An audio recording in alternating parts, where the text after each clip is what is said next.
I have been loving these speakers lately.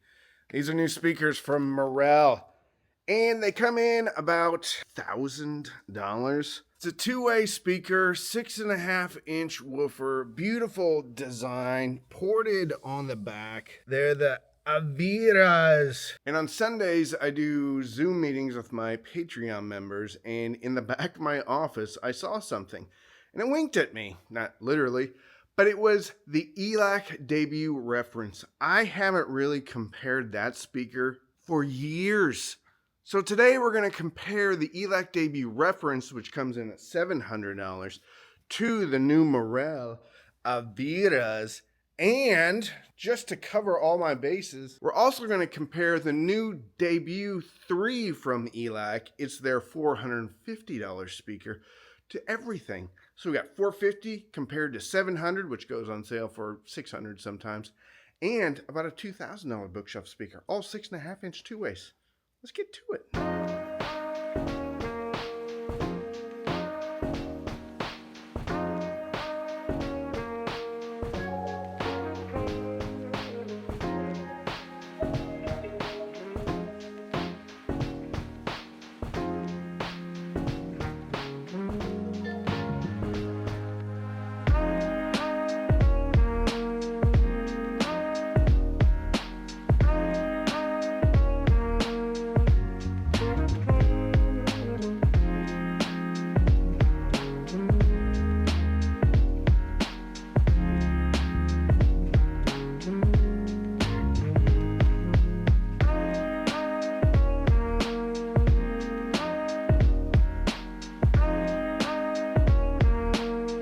Are somewhat close in size as far as volume. So we have the Debut 6.3 right here, smallest of the three speakers. We have the Debut Reference, and then the Morel Avyras.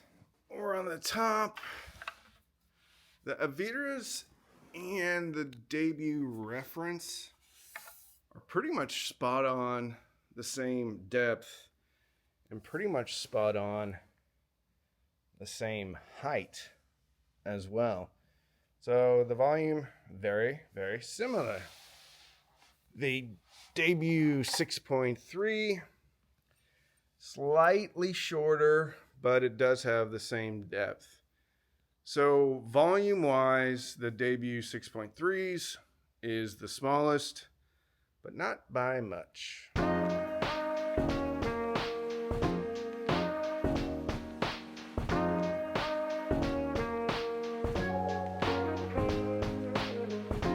And again, on pricing, we're coming in, I think, around $1,100 or maybe $1,200, $700, $450 for the 6.3s, $700, sometimes goes down to $600 on the Debut Reference from Elac. All soft dome tweeters, boom, boom, and boom. Oh, no, it's not. This is actually an aluminum dome. So we have two soft dome tweeters with the Debut Reference and the Morels, and the new aluminum dome tweeter with the Elac Debut 6.3s. So quick spec check, quick spec comparison. Sensitivity on the Elac Debut 3s, the brand new one that just came out this year, 87 dB, 6 ohm nominal impedance. Goes down to 42 hertz, but that is minus 6 dB. The Debut Reference coming in at $700. Frequency response, 44. It doesn't give plus or minus 6 or plus or minus 3, so it looks like the Debut 3.0 is going down as deep, if not deeper.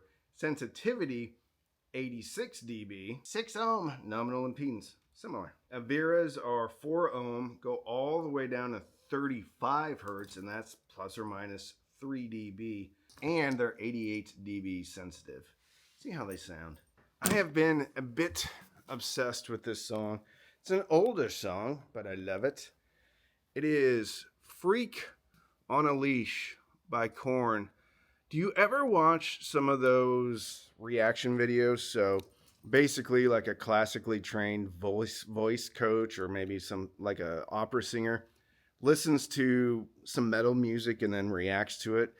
I'm hooked on those. The charismatic voice is the one that I listen to all the time. Anyway, she did a reaction video to Freak on a Leash a long time ago, and I just got hooked, so I started listening to a bunch of Korn again. Anyway, Freak on a Leash. So awesome. I know many of you will scoff at my choice of track with Freak on a Leash, but at the 1 minute 32 second, 1 minute 34 seconds, he goes, part of me. I can't do it because I'm not a professional singer, nor am I Jonathan Davis. Anyway, it's a very delicate, very nuanced vocal. And if you listen to it on your speakers, it should be quite airy. The airiest I got at that part on that song, Freak on a Leash, was with the Morel Avyras. Both the Elacs, to my surprise, were a little bit forward and a little bit thin in that area. I had always thought that the Elacs were a little bit on the warm side, and I still think that for the most part, but I felt with the Wotan and the Kara combo, this set of electronics, these two have a tendency to be a little bit mid-range forward when it comes to their presentation of the music. And for me, the best combo on that part was the Morels. As far as the most dynamic speakers on that track, again, it was the Morels. With a reported low frequency response of 32 hertz, I could hear it, but I also felt like it was more pronounced in the 80 hertz region, where most of that song takes place on the bottom. So for Freak on a Leash, the win goes to the Morel Avyras, not only for mid-range tonality, mid-range timbre, but also top end air and bottom end punch. Last Morissette, King of Pain, off the MTV Unplugged record. And using the Debut 3.0, the new one, the $450 speaker. And sounded really, really good. I still think the Morel Avyras sounded better. And I think I know why. And I'll get into that in the final thoughts. But as far as the mid-range clarity and tonality, I actually thought the Debut 3.0's, the 6.3 version, was better than the Debut Reference. Felt the mid-range had more air, more detail, and more dynamics on the 3.0. The Avyra's was just better top to bottom. More dynamic, more forceful. I also felt that the Debut Reference had a little bit of forward nature around 4K, so I thought that speaker was actually a little bit sibilant compared to its cheaper, younger, newer brother. But on that song, Alanis Morissette, King of Pain, I could take either one as far as the Debut 3.0, 6.3, or the Avyras. The Chain by Fleetwood Mac. All right.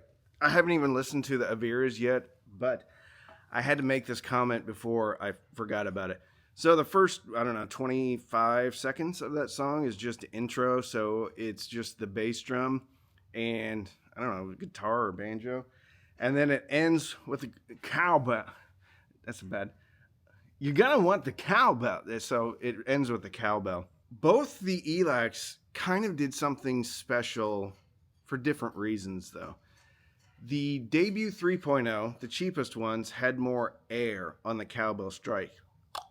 But the Debut Reference seemed like they had a deeper soundstage and more clarity in the acoustic guitar at the beginning. Interesting.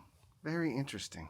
Well, the Avyras have been just kicking tail and taking names, but with the Chain, I didn't think they were as good as the cheapest Elacs. I thought the cheapest speaker actually did the best job on Fleetwood Mac's The Chain. The Avyras seemed a little bit cool throughout the mid-range and a little bit pushed forward, which is strange because their mid-range is kind of, I wouldn't say recessed, but I've never felt like the Avyras were forward in the mids at all or mid-range focused. Let's just cut to it though. What are my final thoughts?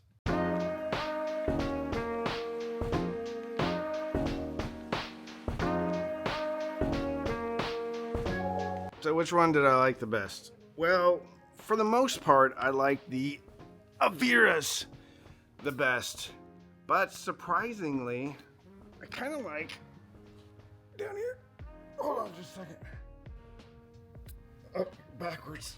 I kind of like the Elac Debut 3s better than the Debut Reference. The Debut Reference kind of feel like they're just a little bit, I don't know, too neutral, which is very audiophile-ish. These sound more dynamic than like a KEF speaker, but they do have some of that KEF neutrality with lack of dynamics. I thought the 3.0, the cheaper ones, were more dynamic and had a little bit more, I guess, accurate mid-range presentation. The Avyras, I think, are a little bit scooped out in the mid-range. Just a tiny bit, especially compared to the Debut Reference. The electronics also play a huge role because the house sound to me is very mid-range focused and mid-range forward. I think if I was listening to this on something like the Unico Primo or even the Advanced Paris A10 Classic, I think these would have a bit of a different sound. But on the gear, funnily enough, I like the cheapest and the most expensive speakers, and if I could only choose one, it would probably be the Avyras, but you're not missing much with the Debut 3.0 from Elac. Now, they both have a different sound, but the only thing that I think the Debut Reference did better than the 3.0 was in a little bit of acoustic guitar clarity and a little bit of depth in the soundstage. And that could be due to the front port. I have no idea. But the Debut Reference aren't quite as good as I remember them being. If you like this video, you need to check out my first impressions of the Morel Avyras. So don't binge watch anything on Netflix or Hulu. Binge listen, maybe through the Morel Avyras, maybe through the Elac Debut Reference, maybe through the Elac Debut 3.0 right here, and fill your soul with happiness. And with that, I'm Randy. I'm the cheap audio man.